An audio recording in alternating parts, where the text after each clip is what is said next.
Ini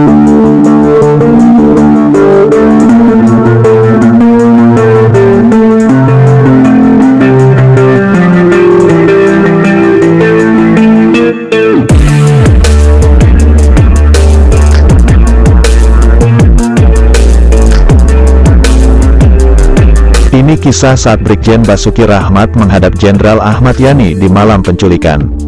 Ketika itu, Basuki Rahmat, salah satu jenderal yang berperan dalam keluarnya surat perintah tanggal 11 Maret, Super Semar, sedang memegang posisi sebagai Pangdam Brawijaya di Jawa Timur.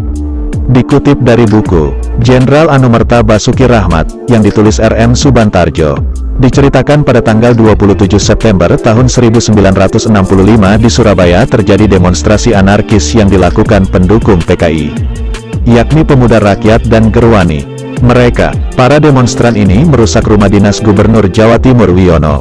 Ketika terjadi demonstrasi pada tanggal 27 September tahun 1965, Brigjen Basuki Rahmat tidak berada di Surabaya. Ketika itu ia sedang memimpin latihan militer di Saradan.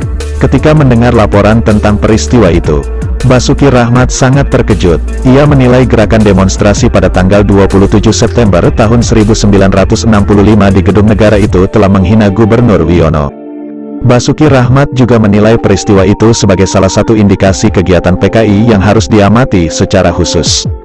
Pada tanggal 29 September tahun 1965 selesai latihan militer sekitar jam 21. Basuki Rahmat tiba di Surabaya. Lalu, pada tanggal 30 September tahun 1965, Brigjen Basuki Rahmat bersama ajudannya Kapten Subakir dan Mayor Sugianto yang jadi saksi utama demonstrasi anarkis pada tanggal 27 September tahun 1965 di Surabaya berangkat ke Jakarta.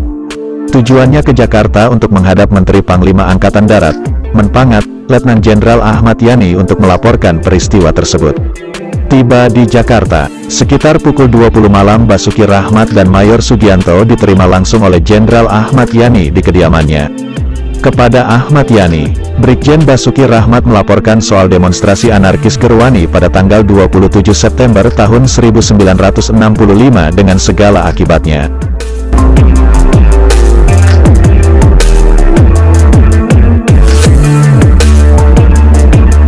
Sebagai saksi utama yang melihat dengan mata kepala sendiri diajukan Mayor Sugianto. Kemudian Mayor Sugianto menceritakan kepada Menpangat secara rinci apa yang telah terjadi pada peristiwa itu. Tulis RM Subantarjo dalam buku, Jenderal Anumerta Basuki Rahmat. Setelah mendengar laporan itu Jenderal Ahmad Yani dengan spontan langsung memerintahkan agar dikirimkan kawat sebagai pernyataan simpati kepada Gubernur Wiono. Kawat ini diterima oleh Gubernur Wiono dengan ucapan terima kasih yang sebesar-besarnya. Dalam pertemuan dengan Ahmad Yani, Brigjen Basuki Rahmat juga mengusulkan supaya pasukan-pasukan Kodam Brawijaya yang ditugaskan di luar daerah ditarik kembali ke Jawa Timur. Pertimbangannya, perkembangan situasi terakhir yang begitu mengkhawatirkan.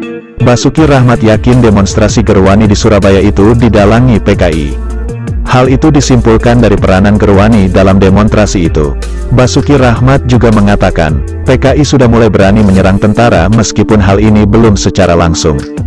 Karena Gubernur Jawa Timur adalah seorang tentara, Basuki Rahmat juga yakin setelah peristiwa di Surabaya pasti akan disusul dengan serangan-serangan PKI secara langsung kepada tentara.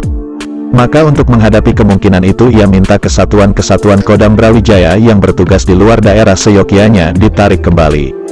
Ketika itu, banyak kesatuan dari Kodam Brawijaya sedang ditugaskan di perbatasan Malaysia dalam rangka konfrontasi dengan Malaysia. Menpangat Letjen Ahmad Yani pun menyetujui usul Basuki Rahmat dalam pertemuan itu. Mayor Sugianto sempat ditanya oleh Ahmad Yani, apakah berani melaporkan peristiwa pada tanggal 27 September tahun 1965 ini kepada Presiden Soekarno. Ditanya seperti itu, Mayor Sugianto menyatakan bersedia. Setelah itu, Letjen Ahmad Yani memerintahkan kepada Brigjen Basuki Rahmat dan Mayor Sugianto supaya besok paginya jam 6.30 datang berpakaian-pakaian dinas upacara khusus untuk menjemput Menpangat. Kemudian bersama-sama menghadap Presiden Soekarno di Istana Negara. Bagi Brigjen Basuki Rahmat dan Mayor Sugianto, pertemuan dengan Menpangat Letnan Jenderal Ahmad Yani ini sangat mengesankan karena mereka tidak mengira sama sekali bahwa pertemuan ini merupakan pertemuan dengan Menpangat yang terakhir.